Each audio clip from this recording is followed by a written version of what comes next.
Hey vous, j'espère que vous allez bien ce mercredi. Aujourd'hui, comme promis, je vous retrouve pour la seconde partie de mes dernières lectures. Et vous allez le voir, j'ai le coup de cœur facile. C'est ce que je suis en train de me dire parce qu'en fait, tous les livres que je vais vous présenter dans cette seconde partie, j'ai eu des coups de cœur. Et j'ai eu aussi des coups de cœur dans la première partie. Enfin bref, ouais, j'ai lu d'excellentes lectures ces derniers temps et ça me fait trop plaisir. Mais avant, vous connaissez la chanson, générique.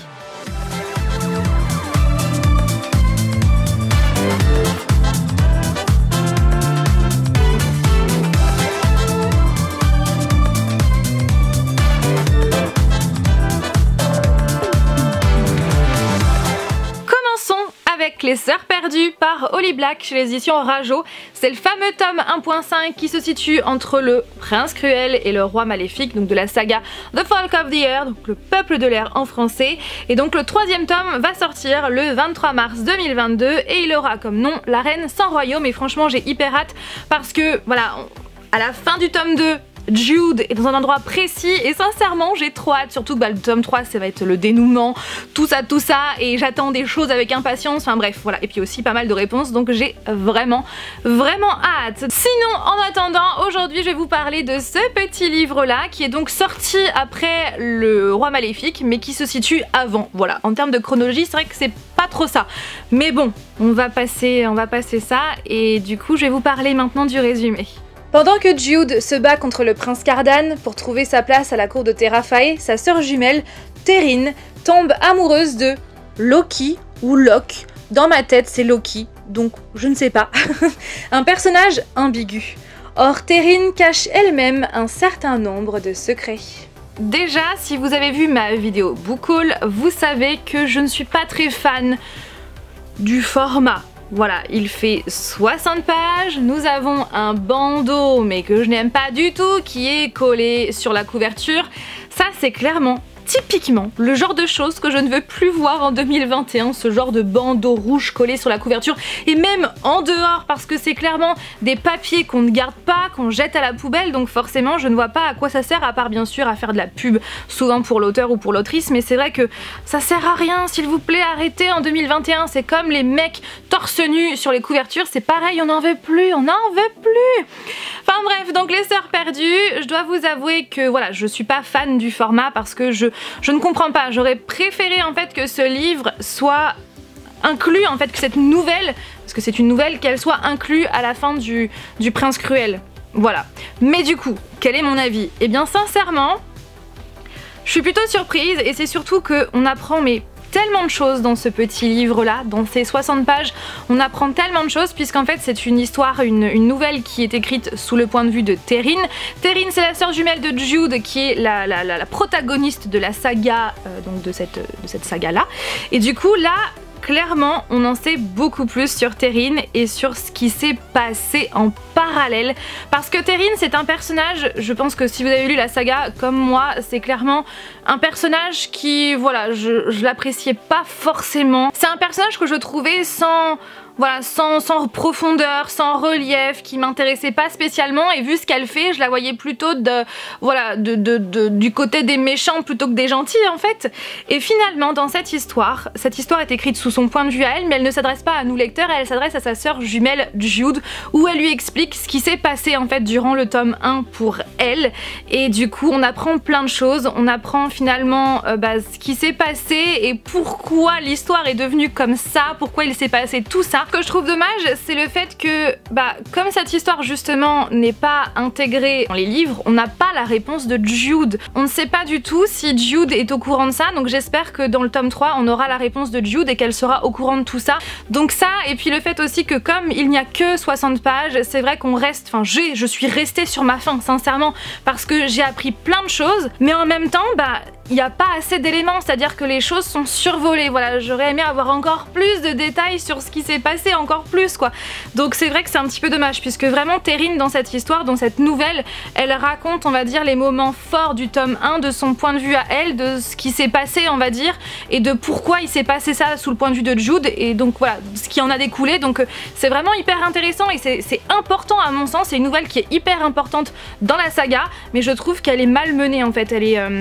Elle est mal amenée dans la trilogie et c'est vrai que j'espère qu'on aura la réponse de Jude.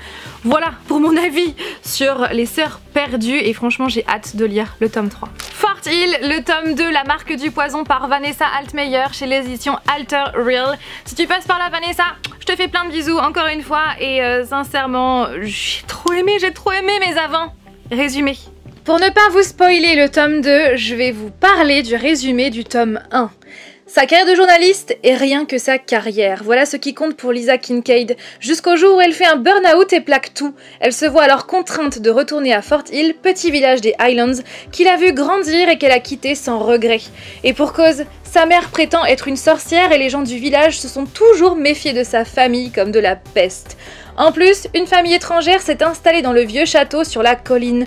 Un père et ses 3 fils tout aussi singuliers que fascinants. Parmi eux, Yann, ce mystérieux étudiant en droit, semble cacher bien des secrets. Et puis il y a cet article dans le journal local sur la disparition de jeunes filles. Intéressant. Étrange aussi. De quoi se remettre doucement le pied à l'étrier et passer le temps. Lisa devrait pourtant le savoir, dans les Highlands, il faut se méfier des apparences, au risque de se brûler les ailes. Alors pour remettre un petit peu dans le contexte, j'ai eu un coup de cœur pour le premier tome. Et je dois vous avouer que là, j'ai aussi eu un coup de cœur, mais plus important. Déjà que j'ai adoré le premier, hein, vraiment, puisque j'ai eu un coup de cœur, mais là je dois vous avouer que je l'ai trouvé encore meilleur. Donc si c'est le cas au fil des tomes, sachant que en tout il va y avoir 15 tomes, du coup je pense qu'on va finir en apogée avec le dernier tome, mais franchement ouais, j'ai tellement aimé. Encore une fois, c'est prenant, c'est addictif, la romance est plus importante, donc clairement moi je suis servie. Il y a beaucoup d'évolutions dans ce deuxième tome, aussi bien pour Lisa, elle évolue hein, comme tout personnage, j'ai envie de dire, s'il n'évolue pas au fil des tomes, j'ai envie de dire que c'est pas bon signe, mais là franchement elle évolue. Ses relations aussi avec ses différents proches, son entourage évolue également. Chose que j'ai oublié de vous préciser pour le tome 1, et c'est valable pour tous les tomes de cette saga, et bien à chaque fois vous avez une enquête vous avez une histoire conductrice, voilà, un fil conducteur qui relie tous les romans, mais à chaque fois vous avez donc une enquête différente dans chaque roman, qui fait qu'à chaque fois vous avez un dénouement qui est propre au livre, voilà, ce qui fait que si vous n'aimez pas les cliffhangers, eh bien c'est cool, vous n'avez pas besoin en fait d'attendre plusieurs mois pour la suite, donc vous avez une fin à chaque fois qui est propre au livre. L'enquête est bien menée, je dirais qu'elle est plus complexe que pour le premier tome et sincèrement ouais, j'aime trop l'histoire, les personnages, l'Écosse, je voyage encore et comme vous le savez j'adore l'Écosse. Lisa s'affirme de plus en plus, même si déjà elle était déjà affirmée, mais on sait beaucoup plus de choses sur elle. Et puis Yann, voilà. Je ne vous en dis pas plus, mais Yann, j'aime trop ce personnage. L'univers se développe de plus en plus. C'est clairement une saga que je vous conseille, mais vraiment que je vous conseille à fond. Le tome 3 m'attend dans ma palle et le 4e tome sort au mois d'avril. Voilà, si ça peut vous intéresser, mais franchement, je suis trop fan. On reste en Écosse et cette fois-ci, je vais vous parler de Scottish Rhapsody par Delinda Dane dans la collection New Romance chez les éditions Hugo Roman. Je suis vraiment contente parce qu'en fait, j'ai fait un bref, j'ai écrit brièvement mon avis en story sur Instagram et j'ai eu le retour de l'autrice directement et clairement ça me fait trop plaisir parce que oui, c'est une Frenchie et ça c'est vraiment cool. Je lis beaucoup plus de livres de françaises et ça c'est cool parce que ça permet vraiment d'avoir la plume directe de l'autrice et de ne pas avoir de traduction en fait entre les deux, donc ça c'est vraiment cool. Donc du coup, je pense que vous vous en doutez, hein, j'adore l'Écosse comme vous le savez et je suis fan inconditionnelle de Queen et de Freddie Mercury et de la musique Bohemian Rhapsody qui fait partie de mes musiques préférées de tous les temps. Donc quand j'ai vu le titre Scottish Rhapsody et que j'ai lu le résumé et que j'ai vu que c'était un mariage arrangé, parce que comme vous le savez, j'aime bien ça dans les romans parce qu'on sait comment ça finit, donc clairement j'ai sauté dessus, je l'ai lu très rapidement, en peu de temps je l'ai lu, sincèrement en 3 sessions de lecture, en 24 heures à peine il était lu quoi, donc ça faisait quoi 3-4 heures de lecture en tout, donc ouais, pour vous dire à quel point je l'ai dévoré et que je l'ai adoré. Mais avant, on va passer au résumé. Erin Wallace avait depuis longtemps oublié que l'Écosse coulait dans ses veines. Grandir à Londres, auprès d'une mère anglaise, ne l'a sans doute pas aidée à connaître ses racines. Mais en retournant dans son village natal pour l'enterrement de son grand-père, elle ne pensait pas se sentir aussi dépaysée. Les gens, l'accent, les coutumes, elle a tout oublié. Et ce n'est pas la clan Cameron qui risque de la mettre à l'aise. L'héritier du clan des Cameron semble même la traiter avec un dédain particulier. Il ne voit en elle qu'une opportuniste venue rafler son héritage avant de repartir chez l'ennemi. Qu'importe apporte à Erin la vie de cet inconnu, certes séduisant, mais parfaitement désagréable. Ce qui est certain, c'est qu'il serait beaucoup plus facile de l'ignorer si, pour préserver le domaine de ses ancêtres, elle n'était pas contrainte de l'épouser. Dès le début, j'ai trouvé l'histoire prenante. La plume de l'autrice, c'est fluide, hyper agréable à lire. Et vous avez donc deux points de vue internes différents. Vous avez le point de vue de Erin et le point de vue de Lachlan. Et j'adore quand il y a deux points de vue différents parce que ça permet d'avoir les deux positions, les deux points de vue différents. Puis en même temps, vous avez deux styles d'écriture différents, ce qui n'est quand même pas simple aussi en termes d'écriture. Enfin bref, je suis méga fan déjà. Et comme vous le savez, hein, j'aime beaucoup les mariages arrangés. Pas dans la vraie vie, mais dans les romans, j'adore ça parce qu'on sait très bien qu'ils vont finir ensemble. Et donc là, c'est effectivement le cas, bien évidemment, hein, je ne vous spoil rien, de toute façon c'est un peu le but des romans, c'est que les deux personnages finissent ensemble, j'ai envie de dire, sauf s'il y a un triangle amoureux. Hein. Dans ces cas-là, c'est vrai que pour ma part, je ne lis pas de triangle amoureux parce que souvent, la personne ne choisit pas celui que j'ai envie, donc ce n'est pas la peine. Bref, donc du coup, ce que j'aime déjà, c'est que la romance prend son temps. Vraiment, ce n'est pas une romance où ils vont se sauter dessus tout de suite, où ils vont se découvrir, ils vont se dire « Ah, finalement, t'es l'homme de ma vie » ou « T'es la femme de ma vie ». Non, pas du tout, ça prend vraiment son temps. J'ai adoré l'arrogance des deux personnages, vraiment, parce que clairement, ils ne veulent pas du tout être ensemble, en fait. Ils ne se connaissent pas, vu que c'est un mariage arrangé. Donc c'est vrai que leurs dialogues sont vraiment très drôles. Il y a de l'humour grinçant, surtout du côté d'Erin. Elle essaye de le pousser à bout et inversement, et ça fonctionne parfaitement bien, les deux personnages sont vraiment attachants. J'ai adoré avoir les pensées d'Erin d'un côté et les pensées de Lachlan, clairement ils pensent totalement différemment et c'est vrai que ouais, c'est des personnages que j'ai trouvé hyper attachants. Les lieux sont incroyables et pour ma part donc j'ai eu la chance de faire un road trip avec Flavien en 2019 et on a notamment été à Fort William, là où il y a justement, et bien là où se passe l'histoire, et c'est vrai que ça m'a fait remémorer plein de souvenirs. J'ai de nouveau voyagé en Écosse grâce à ce livre, donc ça c'est bien, sans bouger de chez moi du coup. On sent vraiment que Delinda est passionnée par l'Écosse parce que vraiment la culture écossaise respire vraiment dans cet ouvrage. Par contre, ce qui m'a fait rire, c'est que justement dans ce roman, eh bien, Delinda justement explique que les Écossais, voilà, voient Erin d'un très mauvais œil, en fait, son arrivée d'un très mauvais œil, et ils sont pas très gentils.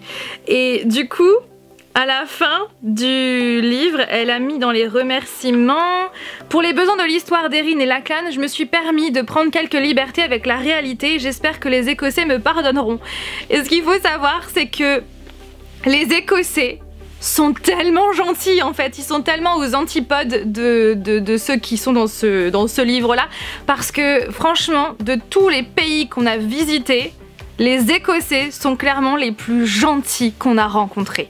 Aussi bien dans l'Écosse profonde que dans des lieux touristiques. Franchement, à chaque fois, ils étaient d'une extrême gentillesse. Donc c'est vrai que là, pour le coup, je suis pas tout à fait d'accord, mais franchement, ouais, j'ai voyagé de nouveau et franchement, ça m'a fait vraiment trop plaisir de découvrir ce livre. Franchement, vraiment, je vous le conseille, mais vraiment. Je vais maintenant vous parler d'une trilogie que j'ai lue d'une seule traite et franchement, c'est l'un de mes plus gros coups de cœur de l'année 2021, au même titre que Serpent and Dove et un autre roman dont je vais vous parler juste après. C'est clairement devenu l'une de mes sagas favorites, fantastiques de tous les temps, et elle est en termes d'anges, parce que oui c'est une saga qui parle d'anges et je vous en ai déjà parlé sur la chaîne d'ailleurs, et bien elle est au même niveau que ma saga angélique préférée, Les Anges Déchus par Becca Fitzpatrick. C'est pour vous dire à quel point j'aime la saga que je vais vous présenter. Donc il s'agit de Angel Fall, donc Penryn et la fin du monde donc pour le tome 1, Le règne des anges pour le tome 2 et le tome 3 c'est l'ultime espoir chez les éditions PKJ, mais cela dit, sachez que ces livres là ne sont plus du tout imprimés. Super, je comprends pas en fait. Bon si, j'imagine que c'est parce qu'ils ne faisaient pas de chiffres plus que cela, donc forcément ils ont arrêté la production, mais c'est beaucoup trop dommage parce que sincèrement c'est une saga qui mérite d'être encore plus connue. Après vous pouvez, si vous avez envie de la lire, et j'espère que vous allez avoir envie de la lire, et bien vous pourrez vous la procurer sur liseuse, ou alors comme moi les trouver d'occasion à de super prix. Oui, il faut vraiment rechercher et attendre parce que sincèrement certains en profitent, notamment sur Vinted, et les mettent à des prix exorbitants, donc franchement ne vous laissez pas avoir, prenez votre temps et sinon faites comme moi, lisez-les en attendant sur liseuse. Voilà, et c'est franchement une saga que j'aime beaucoup trop et dont je vais vous parler maintenant, mais avant, résumé. Les anges ne sont pas ce que l'on croit, ils détruisent le monde, éradiquent l'espèce humaine. Dans San Francisco dévasté, Penryn, 17 ans, doit sauver sa jeune sœur enlevée par ces monstres. Sa seule solution ? Forcer l'un d'eux à l'aider. Raph, privé de ses ailes, voit dans cette alliance contre nature son dernier espoir. Une jeune femme et son pire ennemi se trouvent liés, malgré eux. Une relation dangereuse. Mais jusqu'à quel point ? J'aime cette saga, j'ai eu un énorme coup de cœur pour cette trilogie parce que c'est prenant et hyper original.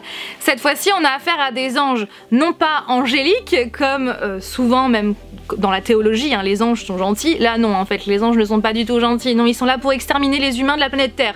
Voilà, rien que ça. Donc c'est clair que c'est original, ça change. Et vous le savez, la passion que j'ai pour les anges, hein, puisque ma saga est sur la saga que je suis en train d'écrire est sur les anges et les démons. Donc voilà, j'adore ce thème-là dans les romans. Et c'est franchement hyper bien abordé, vraiment hyper bien abordé, c'est prenant, j'ai dévoré les 3 tomes d'affilée. C'est très rare quand je fais ça parce que souvent voilà, j'aime pas lire une trilogie, enfin des livres d'affilée parce que j'ai peur de faire une overdose. Là c'est pas du tout le cas, je les ai dévorés d'une seule traite et sincèrement les 3 livres sont au même niveau, le rythme est égal, aussi bien au niveau de l'attachement des personnages que des actions, que de l'originalité. Je trouve que les 3 tomes sont vraiment au même niveau. Il se passe beaucoup de péripéties, à chaque fois toutes les actions sont extrêmement bien détaillées, du coup on a l'impression qu'on les vit aussi à la place de Penryn. Et Penryn, parlons-en de Penryn. Penryn, c'est un personnage qui est extrêmement courageux. Elle est courageuse, elle est forte, elle est loyale envers sa famille, elle est prête à tout pour sa petite Paige, elle est prête à tout pour la sauver, pour réunir sa famille, pour être aussi avec sa maman. Et sincèrement, je la trouve incroyable. Elle fait partie vraiment de mes héroïnes préférées parce qu'elle est sensible en même temps, mais elle est badass et elle est très humaine. Enfin, elle est incroyable, vraiment. Et ouais, je suis vraiment fan. On a aussi Raph, le mystérieux ange avec qui elle doit justement faire un pacte pour que lui récupère ses ailes et pour que lui l'emmène à sa petite sœur Paige. J'allais dire Jade mais non, c'est Paige, comme dans Charmed.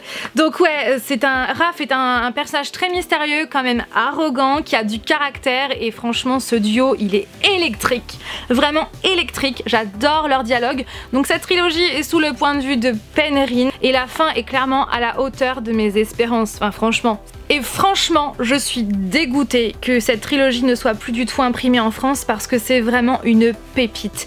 Et c'est pour ça aussi que j'adore vous parler de livres sur la chaîne, c'est pour vous faire découvrir des livres dont on ne parle pas assez et vous faire découvrir des lectures juste incroyables comme c'est le cas pour Angel Fall. Et c'est vrai que c'est vraiment dommage qu'elle ne soit plus imprimée parce que du coup, voilà, à part si vous les trouvez d'occasion, c'est vrai que c'est très compliqué de les trouver. Mais sinon, sachez que ces livres-là sont disponibles sur liseuse sans aucun problème. Mais si vous êtes comme moi et que vous voulez justement les avoir dans votre collection parce qu'ils sont incroyables, eh bien il faut chercher sur internet, sur Vinted notamment. Mais franchement ouais, cette trilogie elle est incroyable. Et dernier livre, c'est aussi l'un de mes plus gros coups de cœur, au même titre que Angel Fall et Serpent and Dove. Je vais vous parler de Le sang et la cendre par Jennifer Ellermann-Trout chez les éditions de Saxus dans sa version collector. Oh là là, j'ai tellement de choses à dire sur ce livre. Mais avant, résumé. Choisie depuis sa naissance pour inaugurer une nouvelle ère de son royaume, la vie de Poppy n'a jamais vraiment été la sienne. Ses parents ont été tués quand elle était jeune et elle vit depuis recluse et surprotégée. Une vie solitaire sans être touchée ni même regardée, sans contact avec l'extérieur et avec un seul moment à attendre, le jour de son ascension. L'avenir du royaume tout entier repose sur les épaules de Poppy. Mais elle n'est pas sûre de vouloir de cette destinée, parce qu'elle a un cœur, une âme, et qu'elle préférerait combattre les créatures qui ont causé son malheur. Et quand Hawk, un garde d'honneur chargé de la protéger jusqu'à son ascension, fait irruption dans sa vie, il remet en question ses croyances jusqu'à la tentation de l'interdit. Abandonné par les dieux et craint par les mortels, un autre royaume déchu se soulève, déterminé à reprendre ce qui lui est dû par la violence et la vengeance. Et alors que la menace se rapproche, Poppy est non seulement sur le point de perdre son cœur et d'être jugée indigne par les dieux, mais aussi sa propre vie à mesure que tout ce qui constituait son univers s'écroule inexorablement. Alors là, ce livre, je l'ai dans la peau. J'ai eu du mal à m'en remettre en fait. Heureusement, j'ai trouvé des lectures juste géniales après pour pouvoir m'en remettre parce que c'est dur de s'en remettre.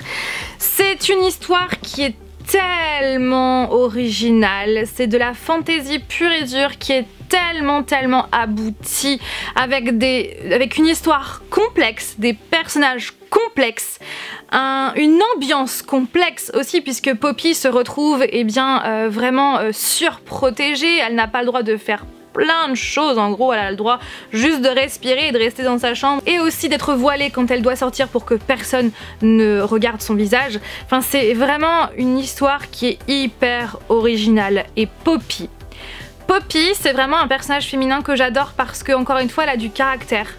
Mais en même temps, elle veut bien faire les choses. Elle a toujours vécu comme ça, donc elle n'a pas le choix. Mais à un moment donné, elle va comprendre qu'elle a besoin de plus. Elle a besoin d'être libre.